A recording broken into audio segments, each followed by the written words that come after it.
फिर आपको दिखाते हैं।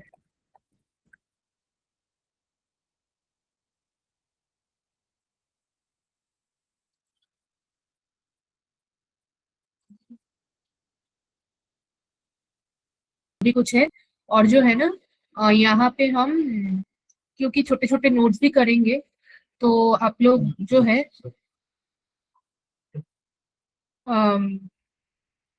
नोट्स बना सकते हैं, तो शायद साथ में कोई नोटबुक छोटा सा रख भी सकते हैं, तो वो आप लोगों के लिए अच्छा रहेगा।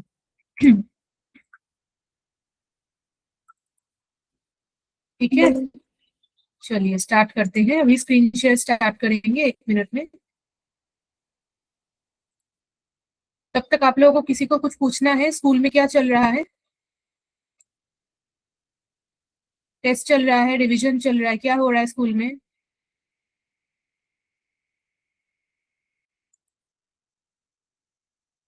अभी आप लोगों के स्कूल में क्या हो रहा है? मैंने क्वेश्चंस पूछा है आपसे।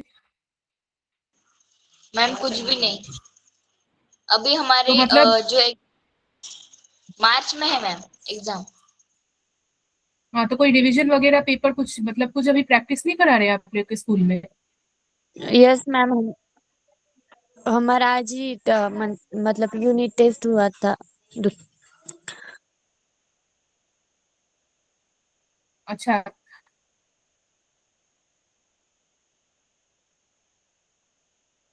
तो हर सब्जेक्ट में हो रहा है ना यूनिट टेस्ट? कैसे क्वेश्चंस आए भूगोल में आप लोग मुझे बताना है, तो फिर जो है मुझे पता चलेगा। ज्योग्राफी के आप लोग पेपर्स हुए? यस मैम, हमारा द्वितीय घटक चाशनी का आज ही हुआ था, भूगोल का। अच्छा, कैसे मतलब क्वेश्चंस कैसे आए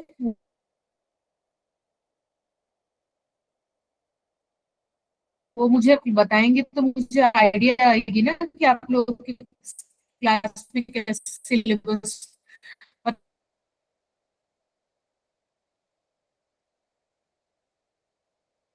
मतलब कैसे रिवीजन हो रहा है।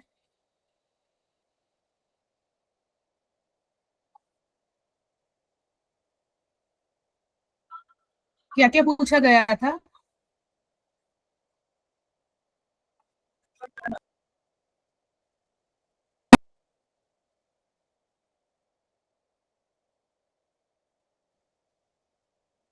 Yes ma'am. मैम ब्रेक हो रही है।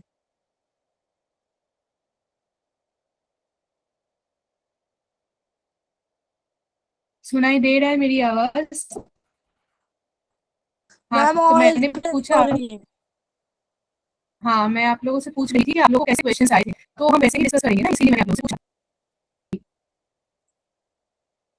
यस मैम, हमें एक क्वेश्चन ऐसा आया था की स्थलांतर म्हणजे काय, आणि एक असा होता की हम्म जी जमीन आहे ना, हम्म ती हम्म आपण म्हणजे कोणाच्या नावावर आहे, कशावर, कोणत्या कागदपत्रावर ओळखू शकतोय असं. अच्छा, तो जो भी आया वो आपको इजी लगा, कर पाया आप लोग? Yes ma'am. Yes ma'am. Yes ठीक मैम। है, कोई बात नहीं, हम फिर से ओके। तो जो है हम स्टार्ट करते हैं जो भी आपका है पोर्शन, तो फिर जो है आप लोगों को समझ में आएगा। ठीक है, थोड़ा बने रहिए, अभी स्क्रीन शेयर हो जाएगी। नहीं हो रही है स्क्रीन शेयर।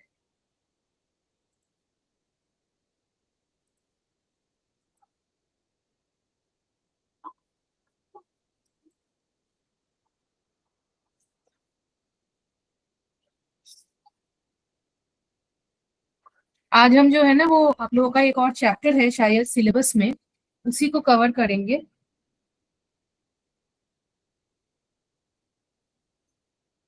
जो कि है आई थिंक उद्योग चैप्टर है। उद्योग चैप्टर को आज देखते हैं।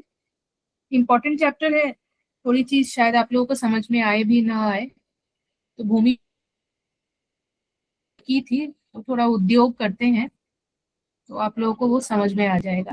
बेसिकली चैप्टर तो आप लोगों का पूरा ही कवर है, लेकिन अभी क्वेश्चंस कैसे सीधे आते हैं, घुमा के आते हैं, कैसे आते हैं, इसके लिए ही हमें अभ्यास की सख्त जरूरत है ना? तो सबसे पहले मेरी आप लोगों से यही रिक्वेस्ट रहेगी कि आज के क्लास में हम जो भी कुछ डिस्कस करते हैं, आप लोगों को जहाँ पे ना मतलब सिर्फ वही नहीं कि उसी चैप्टर से आपको क्वेश्चंस पूछने हैं। अगर आप लोगों को आपके पूरे सिलेबस में से ही कहीं मुश्किल लग रही है, कहीं आप कोई चीज समझ नहीं पा रहे, तो इमीडिएटली आप मुझसे पूछे और वही का वही डाउट क्लियर करके आप क्लास से जाएं, है ना। मुझे नहीं चाहिए कि आप जो है टोटली डाउट लेकर के जाएंगे और बाद में आपको कुछ भी समझ में नहीं आएगा। इसीलिए मैं चाहती हूँ कि आपके सभी जो डाउट्स हैं वो क्लियर रहे इस क्लास में, ठीक है।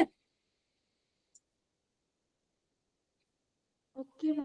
तो कोई भी पोर्शन आपका हो आप देख सकते। अच्छा, मेरी स्क्रीन सबको नजर आ रही है या नहीं आ रही है?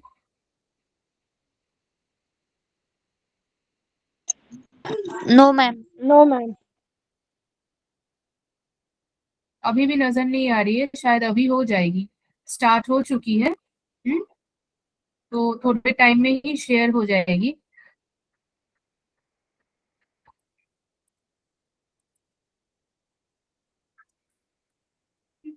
मेरे पास तो शेयर हो रही है, आप लोगों को शायद नहीं दिख रही है, थोड़े टाइम बाद दिख जाए। चलो ठीक है। देखिए, आज हमने जैसे डिस्कस किया कि हम आज आप लोगों के साथ जो है उद्योग का चैप्टर डिस्कस करने वाले हैं, मतलब रिवीजन करने वाले हैं। तो वो मानवीय भूगोल का पोर्शन है, आप लोग सभी वही चैप्टर निकाले, उद्योग वाला। तो लोक संख्या के बाद हम उद्योग मान एक बार जान लेते हैं, थोड़ा उसके भी रिवीजन हो जाएगी।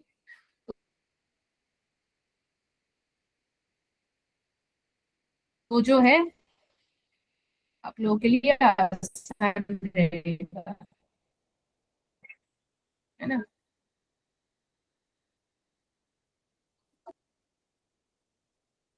टेक्स्ट बुक में जो भी दिया गया है वो अलग बात है, लेकिन उद्योग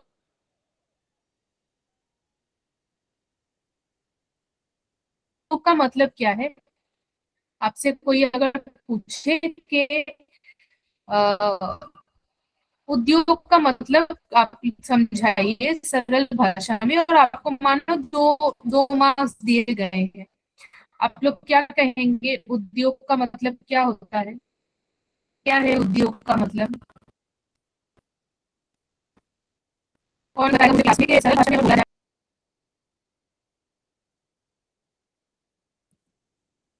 क्या है, कौन बताएगा? मेरी आवाज अगर सभी को आ रही है तो मुझे झटझट बताएंगे कि उद्योग का मतलब क्या होता है। किसी को पता नहीं है क्लास में उद्योग का मतलब क्या होता है? मैम यस व्यवसाय। मैम। मैम व्यवसाय। मैम उद्योग यानी कि जो हम है हर मैम उद्योग यानी कि हमने जो काम किया, एक फॉर एग्जांपल खेती है, ये भी तो एक उद्योग है ना। हाँ मैम बिल्कुल वो मैं एक। बोलूं? हाँ जी बोलिए, प्लीज बोलिए। मैम वो उद्योग का मतलब व्यवसाय व्यापार करना।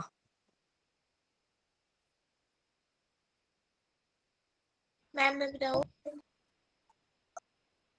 अच्छा, तो हम लोग उद्योग क्यों पढ़ते हैं भूगोल में? उद्योग को तो हम और भी सब्जेक्ट में पढ़ सकते हैं ना, लेकिन उद्योग भौगोलिक तरीके से जरूरी क्यों है? उद्योग क्या करती है, उद्योग का विशेष क्या है, कौन बताएगा? जब हम खेती करते हैं, हमने कोई चीज उगाई, फिर उसको हम क्या करते हैं, उसको हम फाइनली यूज करते हैं। तो जो हमारे पास जो तैयार हुआ ना, वो हमारा क्या हुआ, वो हमारी संपद हुई। अब उस संपदा से कैसे हम उसको फाइनल बनाते हैं, यही है उद्योग की जर्नी। मानो आपने जो है ना, आपने कोई मानो कपास है, कपास उगाई है ना, एक किसान जो है उसने कपास उगाई है। अब उसके बाद उसको क्या करना है, उसको बेचना है, वो चीज बिकेगी, फिर जाकर उससे हमारी कपड़े बनेंगे और फिर उन कपड़ों को हम इस्तेमाल करेंगे। तो ये जो जर्नी है ना, कि हम प्रकृति से लेकर प्रकृति के ही तत्वों को कैसे उसको चेंज करके उसका जो फॉर्म है उसको बदल के हम अपने तरीके से उसको बनाते हैं,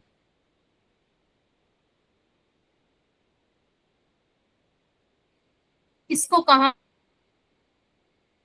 तो ज्यादा जरूरत है कि उद्योग जो है ना वो भौगोलिक तरीके से इसीलिए इम्पोर्टेंट है क्योंकि उद्योग के बगैर ना नहीं चलेगी कोई भी देश की जो संपदा है ना वो नहीं चलती है क्योंकि किसान कोई चीज बनाएगा उसको बनाने के बाद वो हर एक को वो सप्लाई करेगा। सप्लाई करने के बाद वो चीज फाइनली बनेगी, वो या तो देश में इस्तेमाल होगी या देश के बाहर इस्तेमाल होगी। लेकिन ये जो खरीदारी होती है, जो पैसों की लेन देन भी होती है, ये भी उद्योग का एक बहुत बड़ा हिस्सा है कि उद्योग जो है ना वो देश की प्रगति के लिए काम आती है। बिना उद्योग के कुछ नहीं होता है। चाहे आप उसके लिए आपका जो फाइनल जो आप बना रहे हो, जो आपका प्रोडक्ट है, वो आपको देश में बिके या वो देश के बाहर बिके। तो ये बहुत इंपॉर्टेंट है कि उद्योग जो है ना, उद्योग सिर्फ एक एक ही ऑब्जेक्टिव या एक ही उसका उद्देश्य होता है कि देश की बढ़ोतरी, देश आगे बढ़े और देश में जो है ना जो भी संपदा प्रकृति ने दी हुई है उस संपदा को लेकर के हम आगे कैसे उन्नति को प्राप्त करें। मतलब भूगोल आपको ये बताएगा कि जो है ना कि आपको यहाँ पे मानो कोयला मिल सकता है, आपको यहाँ पे पानी मिल सकती है, यहाँ पे आपको मानव जो है ना, मानव मतलब मानो यहाँ पे आपको अच्छी खासी लेबर मिल जाएगी या आपको फैक्ट्री में काम करने में सहायता करेगी। लेकिन इन सभी चीजों को एक जगह लेके आना और इनसे उत्पादन करना भूगोल का ये मेन उद्देश्य है ना। तो आज आप मानवीय भूगोल का वो सेक्शन पढ़ रहे हैं जहां पे आपको बताया जा रहा है कि मानवीय भूगोल प्राकृतिक भूगोल से कैसे जुड़ी हुई है। ये पूरा पूरा जो ऑब्जेक्टिव है ना, इसका यही आपका मतलब आपको कहने का यही है कि उद्योग को पढ़ने के लिए आपको एक कॉन्सेप्ट को नहीं देखना पड़ेगा, आपको बहुत सारे कॉन्सेप्ट्स को देखने पड़ेंगे। और बहुत सारे कॉन्सेप्ट में से ये आपका खेल नहीं है, बहुत सारे चीजों का खेल है। मतलब जब बहुत सारे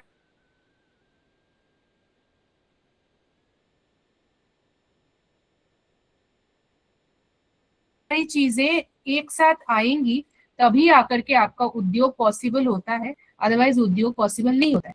मैं कि उद्योग को करने के लिए है ना कौन से घटक सबसे ज्यादा इंपॉर्टेंट है। मान लो ये जैसे क्विज चल रहा है क्लास में कि उद्योग को तो हम करना तो के लिए हमारे पास कौन से इंपॉर्टेंट घटक होने चाहिए। कौन बताएगा मुझे कौन से फैक्टर्स हैं जो हमें उद्योग करने में सहायता करती है। कौन बताएगा, कौन सा बच्चा बताएगा फास्ट फास्ट, हमने ये डिस्कस की हुई है। क्या फैक्टर्स हैं जो हम, आप प्लीज बोलिए कौन से ऐसे फैक्टर्स हैं। जी बोलिए, कौन बोलना चाहता है जो उद्योग में सहायक होता है, कौन बताएगा।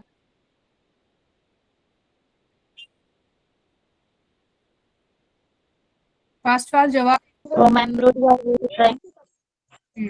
रोजगार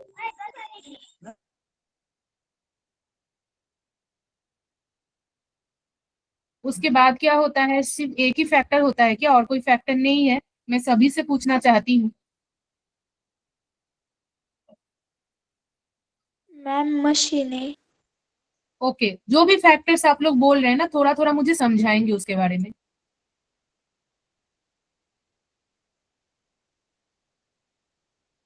मैम रोजगार यानी कि हम जो खेती करते हैं उसके लिए हमें रोजगार चाहिए होते हैं।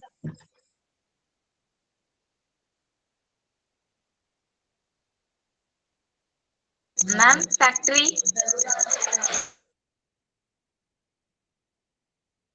फैक्ट्री के साथ साथ और क्या होती है चीजें।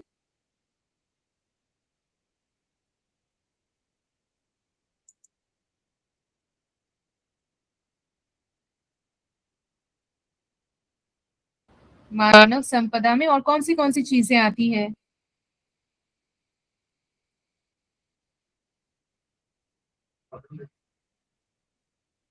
भूमि। भूमि कैसे सहायक है, भूमि से क्या मतलब होता है। मैम हम भूमि में खेत बना सकते हैं, घर बना सकते हैं, फैक्ट्रीज बना सकते हैं।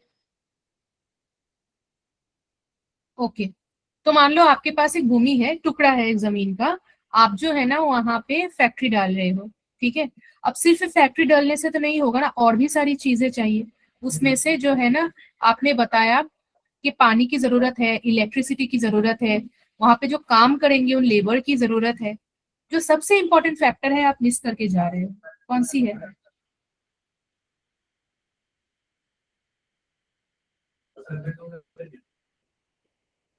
कौन सी ऐसी फैक्टर है जो आप मिस कर रहे हो? आपके पास सब कुछ है लेकिन वो चीज अगर नहीं है तो आपका वो जो है ना उत्पादन होगा ही नहीं। क्या है वो? मैम इलेक्ट्रिक वस्तु। मुझे सुनाई नहीं दिया, फिर से बताएंगे? मैम इलेक्ट्रिक वस्तु। इलेक्ट्रिसिटी तो है लेकिन अगर आपके पास वो कच्चा माल ही नहीं है ना। मान लो आपने कपास की फैक्ट्री लगाई है लेकिन आपके पास वो कपास ही नहीं है तो कैसे आएगी? तो बहुत जरूरी इसीलिए है ना, मैं आप लोगों को यही समझा रही थी कि बहुत जरूरी है हमारे पास उस कच्चा जो माल है ना उसका रहना, कि उसके बगैर जो है ना हम कोई भी चीज नहीं कर सकते। हम कोई भी चीज तब तक सफलता पूर्वक से नहीं कर सकते जब तक हमारे पास जो है वो चीज मतलब वो जो चीज है जो हमारे पास होनी चाहिए, वो कच्चा माल जब तक नहीं आता।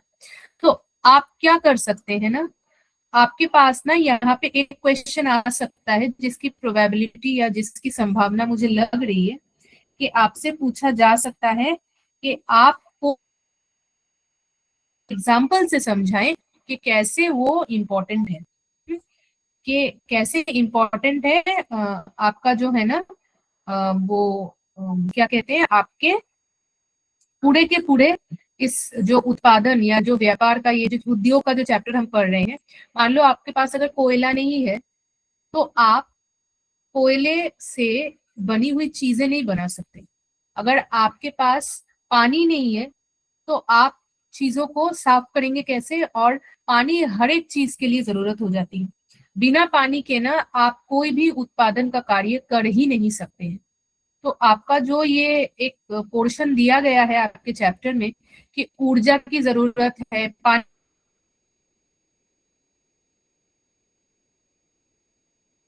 की जरूरत है, जो हमारा कच्चा माल है वो जरूरत है, खनिज पदार्थ इंपॉर्टेंट है। तो ये सब चीजें बहुत बेसिक है। तो आपको यहाँ पे एग्जांपल पूछा जा सकता है, ये मेरा मतलब मुझे लगता है यहाँ पे ऐसे क्वेश्चन आ सकते हैं। तो आप लोग ना हमारे पूर्वी भारत में ना बहुत सारे ना ऐसे कारखाने हैं जो आयरन के ऊपर काम करते हैं। आप उनका एग्जाम्पल दे सकते हैं कि कैसे जो है ये पूर्व भारत में कारखाने जो होते हैं वो जो है हमें वो करने में मतलब उद्योग या विनियोग में बहुत बहुत ज्यादा मदद करते हैं। ठीक है, तो ये क्वेश्चन आ सकता है। फिर आप नीचे महाराष्ट्र का भी एग्जाम्पल दे सकते हैं। यहाँ पे कपास कितनी जरूरी होती है, इसीलिए बहुत सारे फैक्टर्स होने की वजह से यहाँ पे ना वो जो मिट्टी होती है वो काली होती है और काली मिट्टी में कपास बहुत अच्छा होता है। तो इसीलिए यहाँ पे कपास के कारखाने भी बहुत चलते हैं। तो ऐसे करके आप दो तीन छोटे छोटे एग्जाम्पल्स के साथ कोई भी फैक्टर एक्सप्लेन करोगे तो वो मुझे लगता है बहुत अच्छा मतलब आपके क्वेश्चन को बनाएगा। मैंने बार बार आपसे कही हुई है कि कोई भी आंसर लिखने से मतलब लिखने का एक तरीका होता है, और एंड में ना आप ज्योग्राफी में हमेशा हमेशा एग्जाम्पल देंगे तो आपको बहुत अच्छे मार्क्स मिलेंगे। ठीक है, नेक्स्ट एक काम करते हैं। आपका नेक्स्ट ना देखो जमशेदपुर की आपकी टेक्स्ट बुक में एग्जाम्पल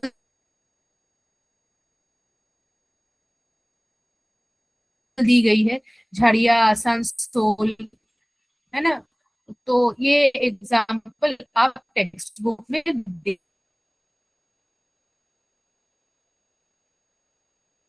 लिख करके यहाँ से एग्जाम्पल दे सकते हैं। मैं आप लोग यही कह रही थी कि उत्तर पूर्वी भारत में चल रही है जो जो क्वेश्चन आता है उसी पर आधारित कृषि के ऊपर जो आधारित उद्योग है उसको अभी हमें पढ़ना है। उसके पहले ना मैं थोड़ा फिर से स्क्रीन ट्राई करती हूँ, किया तो है लेकिन शायद आप लोग को दिख नहीं रहा है। एक सेकंड।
सभी मुझे सुन पा रहे हैं?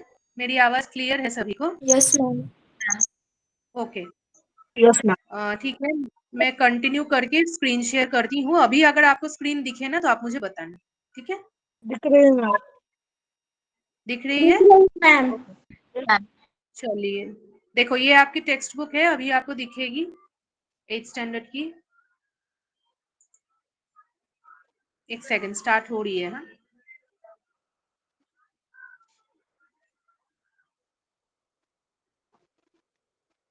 चलो यहाँ से हम आपका वही चैप्टर ले लेते हैं जो हम अभी डिस्कस कर रहे थे आपके साथ। तो वो है 64 पेज नंबर पे जा रहे हैं।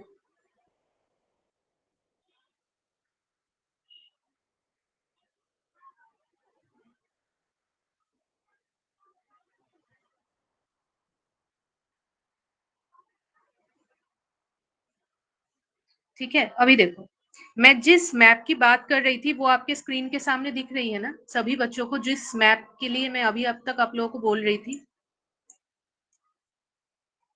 ठीक है? तो अभी देखो, इस मैप पे आपको क्या करना है। अगर इस मैप को आपने मतलब पूरा समझ लिया तो आपको ये चैप्टर भी पूरी मतलब क्लियर हो जाएगी, ठीक है?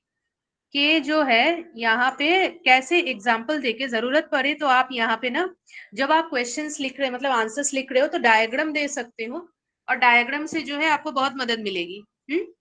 तो यहाँ पे ऐसे कुछ दिए गए हैं। अभी मेरा नेक्स्ट टॉपिक था कि डिफरेंट टाइप्स, मतलब जो हमारी उद्योग होती है वो कितने प्रकार की होती है और किस किस टाइप से होती है ना? देखिए, देखो, ये लघु उद्योग, मध्यम उद्योग और मोटे उद्योग। तो उद्योगांचे प्रकार कितने होते हैं वो यहाँ पे आपको बताया गया है। मेरी आवाज क्लियर है सबको? Yes ma'am. ओके, अभी देखो, लघु, मध्यम और मोटे, मतलब जो है मीडियम, स्मॉल और बिग। मोटे होते हैं बिग। तो यहाँ पे क्या बोला गया है? सीमेंट है, लोह है, एक्सेट्रा है।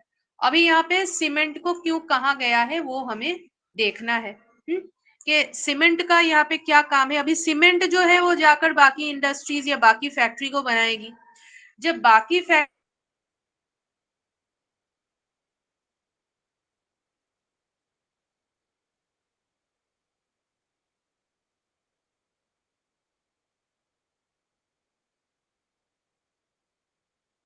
मैम स्क्रीन नहीं दिख रही है। मैम स्क्रीन में दिख रही। मैम। आवाज आ रही है? आवाज आ रही है सबको? Yes ma'am. शायद डिस्कनेक्ट हो गया, मैं फिर से ट्राई करती हूँ। तो जो है, मैं आप लोगों से क्या कहने की कोशिश कर रही थी कि जो सीमेंट है, सीमेंट का कार्य क्या है? सीमेंट का तो कार्य यही है ना कि सीमेंट जो है वो आपको एक घर, सीमेंट जो है वो आपको जो है किसी फैक्ट्री बनाने के भी कार्य में लगेगा। सीमेंट जो है वो आपको हर जगह, हर क्षेत्र में कार्य में लगेगा। लेकिन पॉइंट यहाँ पे है कि उद्योग में सीमेंट को इतना इंपॉर्टेंस और मोटे उद्योग में इसको क्यों बोला गया है ना? तो उसको इसीलिए बोला गया है कि जो है सीमेंट इंडस्ट्री एक मोटा उद्योग इसलिए है कि सीमेंट इंडस्ट्री में से जो भी कुछ प्राप्त होता है वो हमें लंबे समय के लिए प्रॉफिट देता है। इसीलिए इसको मोटा कहा गया, क्योंकि इसका उपयोग सिर्फ एक जगह नहीं है। जो भी फैक्ट्रीज बनती हैं वो सीमेंट के द्वारा ही बनेगी, और सीमेंट के द्वारा बनने से क्या होता है ना कि जो है उसका फाउंडेशन स्ट्रांग होता है। और सीमेंट ना बल्क में, लोड में लोग खरीदते हैं, बहुत ज्यादा अमाउंट में खरीदा जाता है। लोहा जो होता है उसकी भी फैक्ट्री सीमेंट से बनेगी। तो ये जो सीमेंट है, लोहा है, ये सब मोटे उद्योग है। मतलब इसको अगर आप एक बार बेचेंगे या इसको आप एक बार इसकी खरीदारी बिकनी ऐसी होगी ना, तो जो उद्योगपति है उसको बहुत बहुत मुनाफा होता है, ठीक है? और मुनाफा होने के कारण ही जो है ना ये मोटे उद्योग में आया है कि इसकी खरीदारी और इसकी जो है ना इसका बाई करना और इसको सेल करना ज्यादा से ज्यादा बड़े बड़े अमाउंट में होती है। तो इसीलिए इसको इसमें रखा गया है। आपको क्वेश्चन आ सकता है एग्जांपल दे करके कि सीमेंट इंडस्ट्री मोटे उद्योग में क्यों आती है? तो सिंपल आंसर है इसका कि इसका जो लेन देन है वो बहुत ज्यादा अमाउंट में होता है। ठीक है, अब मध्यम में देखो, ये फल प्रक्रिया उद्योग, गुहाल उद्योग, इनको क्यों रखा गया है? क्योंकि इनको ना कोई भी बना सकता है। मतलब फल प्रक्रिया जो है, इसको आप अपने आंगन में फल बना सकते हैं, है ना। कोई भी इस चीज को कर सकता है। आप छोटे छोटे फूल भी उगा सकते हैं, फल भी बना सकते हैं। मतलब ये जो उद्योगपति होगा इसका ना, इसको बहुत ज्यादा साधनों की जरूरत नहीं है। ये छोटे छोटे साधनों से भी अपना बिजनेस स्टार्ट कर सकता है, और इसको बहुत ज्यादा पैसों की जरूरत भी नहीं है कि वो अपना ये उद्योग करे। अब मध्यम उद्योग में देखो और क्या आ सकता है। कौन बच्चा मुझे एग्जाम्पल देगा कि मध्यम उद्योग में और हम क्या सोच सकते हैं? मध्यम उद्योग में ना, वो जो गाय होती है, और गाय से ना हम जो भी प्रोडक्ट्स बनाते हैं, जैसे दूध है, पनीर है, वो भी आ सकता है। क्योंकि उसके लिए आपको बहुत ज्यादा मेहनत कुछ नहीं करनी पड़ी है। गाँव में जो भी हमारे पशु हैं, उनसे ही हम वो प्रोडक्ट या उनसे वो फाइनल चीज हमें मिल रही है, जिसके लिए बहुत ज्यादा मेहनत नहीं लगती, है ना। तो इसको कहते हैं मध्यम उद्योग, कि जिसको आप या जो भी उद्योगपति होता है उसको वो बिजनेस या वो उद्योग करने के लिए बहुत पैसों की जरूरत नहीं होती, वो मध्यम लेवल में अपने ही हिसाब से होता है। देखो, और लघु उद्योग माना जो उद्योग बहुत छोटे लेवल पे होता है, बहुत छोटे उसके रिजल्ट निकलते हैं। तो देखो, आप बेकरी बनाओ, या आप जो है ना, आप कोई भी घर में छोटे छोटे हैंडीक्राफ्ट के सामान बनाओ, कार्ड्स बनाओ, है ना। तो अचार बनाओ, पापड़ बनाओ, ये जो हम हाथ से बनाई हुई चीजें घर में बनाकर फिर उनको सेल करते हैं ना, तो वो हो जाता है लघु उद्योग में। ठीक है, अभी तक सभी को समझ में आया? कोई डाउट किसी के पास है? थोड़ा जवाब नो। देंगे। ओके, तो देखो अभी यहाँ पे ना, तो आपको आप अपना एग्जाम्पल दे सकते हैं, लेकिन जब भी आप एग्जाम्पल दें, आप ये सोच के दें कि जो है, हम जो उदाहरण दे रहे हैं उसका कैटेगरी सही होना चाहिए। हम्म? इन चीजों को छोटे छोटे स्तर पे या मध्यम स्तर पे या मोटे स्तर पे इसलिए बनाया जाता है क्योंकि इनकी खरीदारी बिक्री बड़े लेवल पे होती है, और इनको बनाने के लिए भी बहुत ज्यादा साधनों की जरूरत होती है। सबसे ज्यादा साधन मोटे उद्योग में लगता है, खरीदारी बिक्री भी ज्यादा होती है। मध्यम में बहुत ज्यादा नहीं लगता, लघु में बहुत ज्यादा साधन लगते हैं इसको बनाने में, और इनकी खरीदारी भी लगभग छोटे लेवल पे होती है। तो इसीलिए लघु, इसीलिए मध्यम, इसीलिए मोटे उद्योग का एग्जाम्पल यहाँ पे दिखाया गया है। ठीक है, अभी देखो एक और भी है यहाँ पे आप लोगों का, जो है ना, यहाँ पे एक थोड़ा डिवीजन है कि जब हम उद्योग करते हैं तो उद्योग किस किस चीजों की होती है और किस किस प्रकार की होती है। मतलब प्रकार माना कि आप जो है, मैंने अभी आपको कहा कि आप सीमेंट भी बना रहे हो, आप दूध भी है आपके पास, तो आप कृषि भी कर रहे हो, आप विनियोग भी कर रहे हो। तो कृषि आधारित उद्योगों में क्या होता है, ये तो आप सभी को पता है ना, कि हम कृषि से जो चीज हमें मिलती है ना, वही चीजों को हम डायरेक्ट उसका लेन देन करते हैं, उसी को बनाते हैं। जैसे देखो यहाँ पे गुहाल का एग्जाम्पल है, तेल खाने का एग्जाम्पल दिया गया है, फल प्रक्रिया का दिखाया गया है। तो ये चीजें हम गाँव में खेती बाड़ी करके भी कर सकते हैं। ये सॉरी, ये गाँव से ही आती है ना। हमें अलग से कुछ बनाना नहीं पड़ता। जो भी हम करते हैं, जो भी मानो, मतलब हम जो भी कुछ करते हैं ना, खेती बाड़ी के प्रोसेस में ही ये आता है। तो ये कृषि रिलेटेड है। मानो आप कोई फल उगा रहे हो, आप पनीर कर रहे हो, बना रहे हो, या आप दूध की उद्योग कर रहे हो, वो सब कृषि से बने हुए वो चीजें हैं जो हमें वहां से मिलती है। और भी बहुत सारी चीजें हैं जो हमें कृषि से मिलती है, फल फूल मिलती है, घी, दूध, पनीर, मक्खन, सब कुछ ये कृषि आधारित उद्योग है। अगर कृषि कोई साल अच्छा नहीं रहा तो उस साल ये चीजें भी अच्छी नहीं होंगी। तो फल फूल भी इसमें आ जाते हैं ना, फल भी हम उगाते हैं, फूल का भी वही है। इतना तक सबको ठीक है? किसी को कुछ डाउट तो नहीं है? Okay, no ma'am. अभी तो ये जो कृषि आधारित उद्योग है, यहाँ पे भी आपको एग्जाम्पल दे करके समझाना पड़ेगा। 2 मार्क्स के लिए मुझे ये इंपॉर्टेंट लगता है। अभी देखो, ये दाल की मील की पिक्चर दी गई है आपकी किताब में। यहाँ पे क्या हो रही है? दाल है, ये भी कहाँ से आ रही है? कृषि से आ रही है। लेकिन मशीनों के द्वारा इसको कारखाने में जो है ना, इसको फाइनल बना रहे। ठीक है, मशीनों के द्वारा इसको पहले तो जो भी आपके पास कच्चा माल है उसको पॉलिश करके ही दाल बनाया गया है। तो औद्योगिक विकास का मतलब क्या होता है कि जब आप कोई भी उद्योग करते हैं, उस उद्योग से आपके बिजनेस तो आगे बढ़ रही है, साथ साथ समाज भी कितना आगे बढ़ रहा है, इसको कहा जाता है औद्योगिक विकास। आप फैक्ट्री डालने के लिए पेड़ काट रहे हो, आप जो है ना वहां से जो पशु पक्षी हैं उनको हटा रहे हो, जो लोग वहां पे रहते हैं उनको हटा रहे हो, तो क्या होता है, जमीन की आप जबरदखल कर रहे हो, आपके वजह से प्रदूषण हो रहा है, पोल्यूशन हो रहा है ना। तो ये सब चीजें जो है अगर आपके उद्योग में आती है, देखो यहाँ पे प्रॉब्लम्स को दिखाया गया है बहुत अच्छे से, तो वो उद्योग कभी ना कभी वो उद्योग जो है वो प्रगति को प्राप्त नहीं कर सकती है, वो देश का विकास नहीं कर सकती।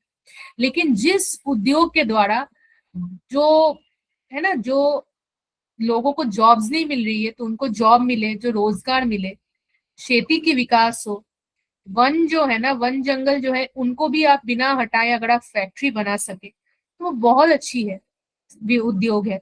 तो जब कोई उद्योगपति उद्योग करेगा तो उसको इन चीजों की बहुत बहुत ना ध्यान रखनी पड़ेगी कि उद्योग करने से या फैक्ट्री डालने से ना आप सबसे पहले वहां पे प्रदूषण ना करें, पशु पक्षियों को ना मारे, वहां से आप लोगों को ना हटाएं। लेकिन जो भी उद्योग प्रकृति के साथ संतुलन बनाकर रहेगा उस देश को वो आगे लेके जाएगा। अगर आप वहां पे कोई भी फैक्ट्री डाल रहे हो तो वहां के लोगों को ना हटाकर उनको आप जॉब्स पे ले सकते हो, है ना, उनको अच्छी तनख्वाह दे सकते हो, उनको आप जो है ना उनको आप एक्सप्लॉयट नहीं करते हो, साथ साथ आप प्रदूषण भी नहीं करते हो, आप वहां पे लोगों को इतना इतना ज्यादा आप अपने उद्योग से लोगों को बेनिफिट कर सकते हो कि वहां पे ना लोगों को झोपड़पट्टी में ना रहना पड़े, दारिद्रता ना फैले। तो बहुत बहुत फैक्टर्स होते हैं कि उद्योग की आंचलिक प्रगति के लिए ना आपको देखना पड़ेगा, या कोई उद्योगपति को देखना पड़ेगा कि उसके उद्योग डालने से ना लोगों को इतनी मुश्किल ना हो कि वो गरीब से और गरीब बन जाए, और साक्षरता तो थी नहीं और निरक्षर बन जाए, वो देखना नहीं है, वो करना नहीं है ना। तो एक उद्योगपति की क्या भूमिका है ना, ये मुझे उद्योग का विकास, ये मुझे बड़े मार्क्स 4 मार्क्स के लिए लग रहा है, बड़ा क्वेश्चन आ सकता है यहाँ से।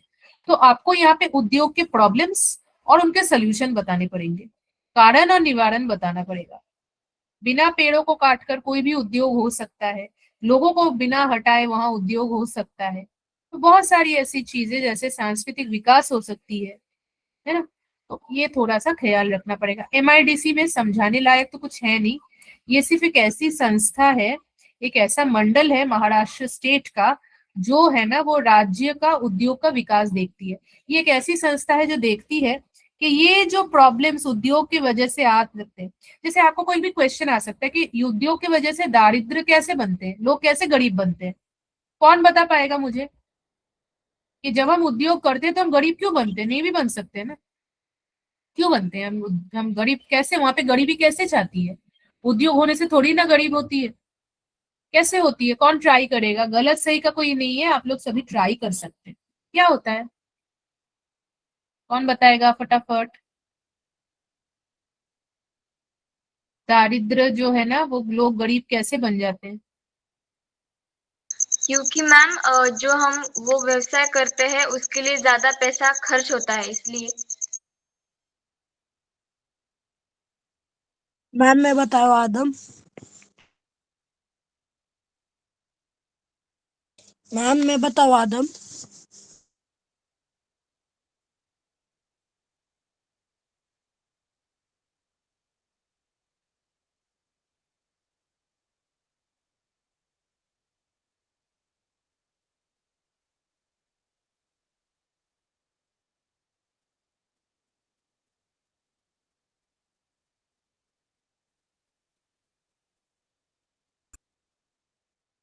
मैम कहना है, मैम आवाज आ रही है सभी को? आ रही है मैम। हाँ ट्राई मैम कीजिए, उद्योग ट्राई कीजिए। मैम उद्योग से दारिद्र्य क्यों आता है? इसका मतलब जो आप पे खर्च करते हैं यानी भांडवल गुताते हैं तो वो उद्योग खड़े करते हैं और उसे चलाने का प्रयत्न करते हैं, लेकिन वह उद्योग चल ही नहीं पाया तो अपन खर्च में आ सकते हैं और गरीबी छा सकते हैं। जी, बहुत अच्छी बात है। अभी जो है ना उद्योग के वजह से क्या होता है। अच्छा, और कौन आंसर देना चाहेगा? प्लीज आंसर दे, हैंड रेज है तो कोई भी आंसर दे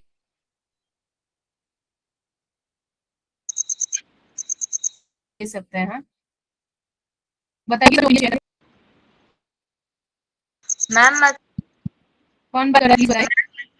हम हाँ, बोलिए ना, बोलिए प्लीज। मैम अगर मतलब कि जब हम उद्योग करते हैं तो उसके अंदर हम अपना पैसा खर्च करते हैं, और अगर वो उद्योग ज्यादा कीमत में ना जाए तो हमें लॉस होता है, और हम जितने खर्च करते हैं उससे कम पैसे आते हैं। हाँ, वो भी बहुत अच्छी बात है। अगर आप किसी जगह फैक्ट्री डाल रहे हो और फैक्ट्री डालने के वक्त आप पूरे पेड़ सब काट रहे हो, जंगल साफ कर रहे हो, वहां से लोगों को हटा रहे हो, पशु पक्षियों को हटा रहे हो, बहुत लोगों की हत्या हो रही है, फिर आप वहां पे जो है ना प्रकृति के साथ भी खेल कर रहे हो, प्रदूषण हो रहा है। आप लोगों को काम पे तो ले रहे हो, लेकिन उनको कम तनख्वाह दे रहे हो, उनको कहीं और ज्यादा तनख्वाह मिलती होगी, तो लोग क्या होंगे? जो लोग ऑलरेडी गरीब थे, जो आपके पास ऑलरेडी जॉब्स के लिए आ रहे थे, वो गरीब से और गरीब बन जाएंगे। इससे क्या होगी? प्रदूषण फैलेगी, गरीबी फैलेगी, समाज में क्या होगा? सांस्कृतिक कोई विकास नहीं होगी। वो कैसा हो जाएगा पता है? जैसे आप लोग बड़े होंगे तो हिस्ट्री में पढ़ेंगे ना, कि वो वहां पे ऐसी अवस्था हो जाएगी कि सिर्फ एक ही उद्योगपति रहेगा और वही उद्योग की पूरी पूरी प्रोसेस को कंटिन्यू करेगा।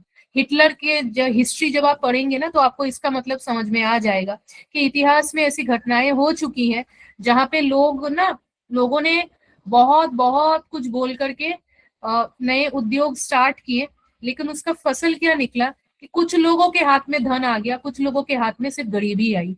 तो जो उद्योग सामाजिक विकास ना करे, गरीबों को और गरीब बनाए, उनका शोषण करे, उनको अच्छी तनख्वाह ना दे, तो उससे क्या होती है?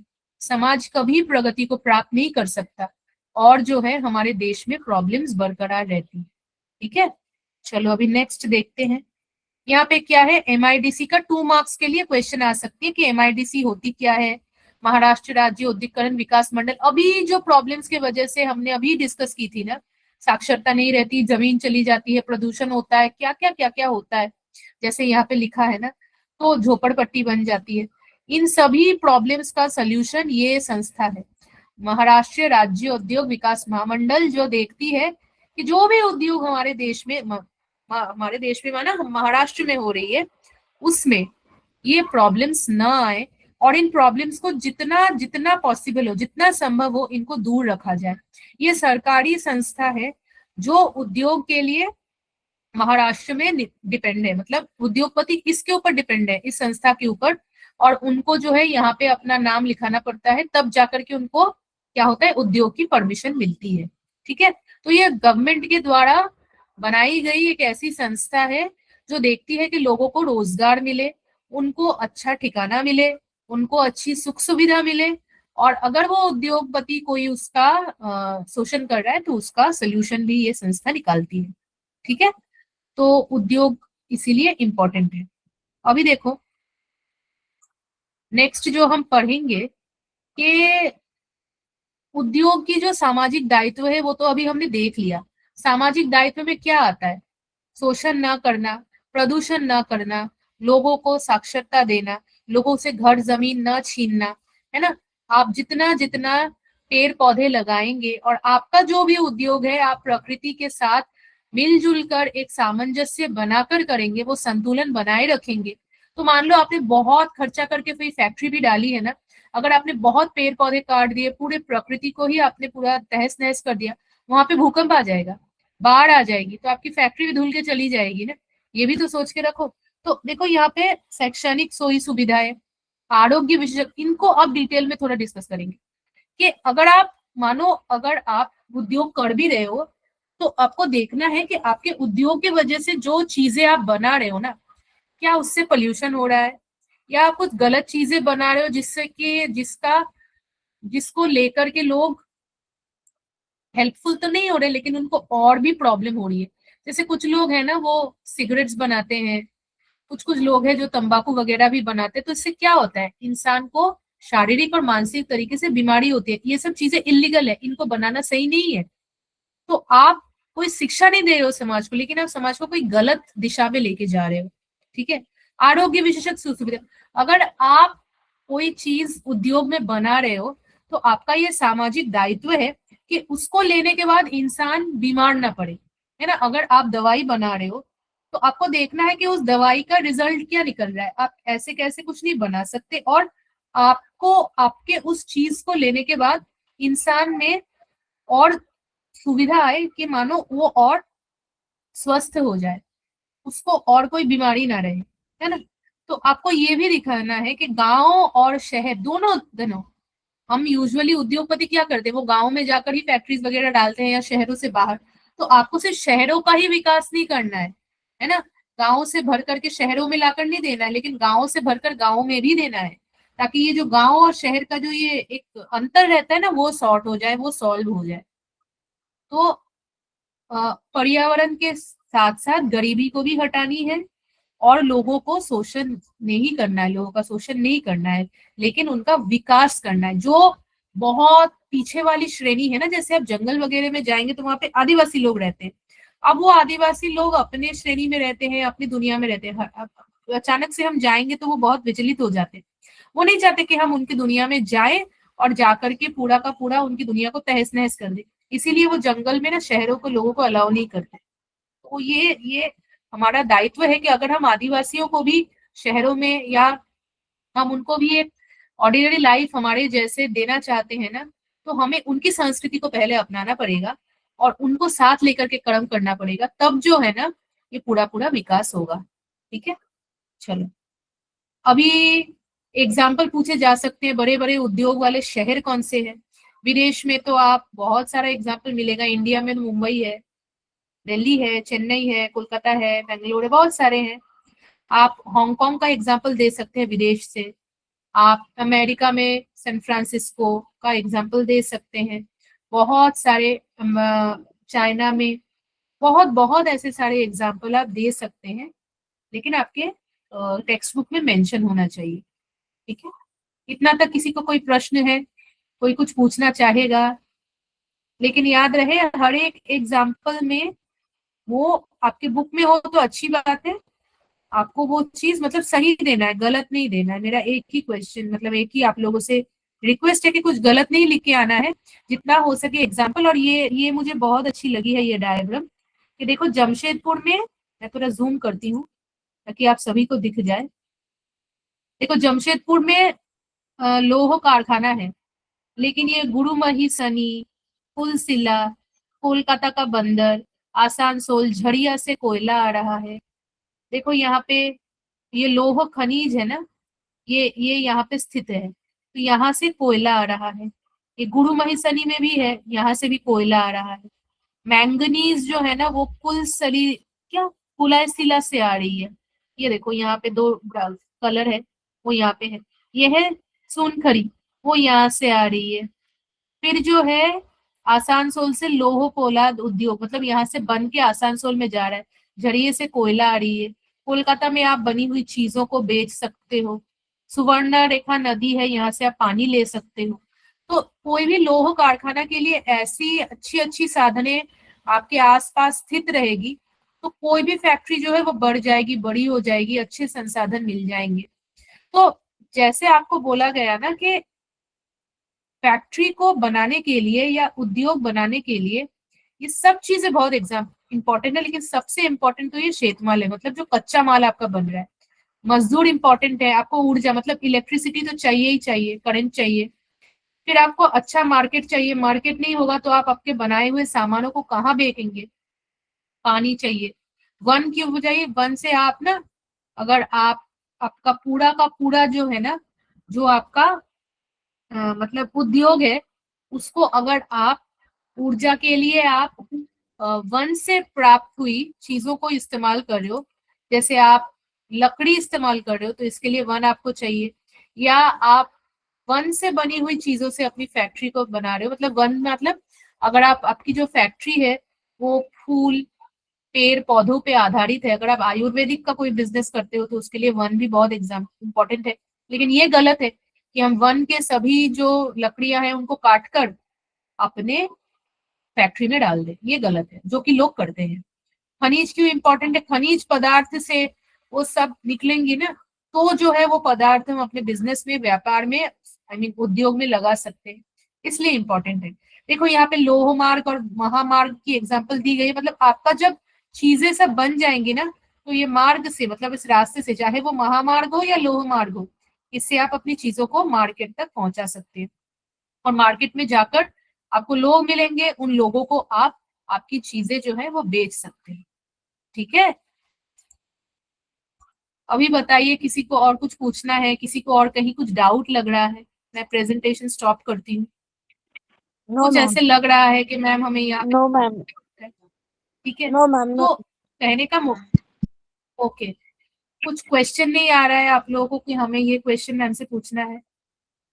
एक बार चैप्टर को भले देख लें, लेकिन मुझे जितना लगा ना कि इस चैप्टर से कहाँ कहाँ कौन से क्वेश्चन आ सकते हैं वो मैंने आपको बता दिया। अगर थोड़ा घुमाकर भी पूछे तो वो भी हमने डिस्कस कर लिया। हर एक फैक्टर को आप डिटेल में अंदर अंदर पढ़ लेंगे ना, तो वो आपके लिए आसान रहेगा, क्योंकि क्वेश्चंस का तो देखो कुछ नहीं है, वो कहीं से भी पूछी जा सकती है। ठीक है,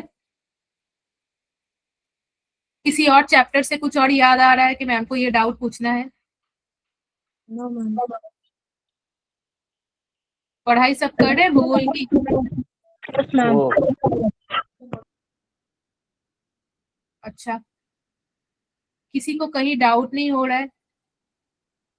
क्योंकि आपके जो सिलेबस है वो बहुत इजी सिलेबस है, लेकिन इस सिलेबस में क्वेश्चंस की स्कोप इसीलिए इम्पोर्टेंट है क्योंकि जो है ये टॉपिक्स ना, मतलब बड़े बड़े बड़े टॉपिक्स हैं।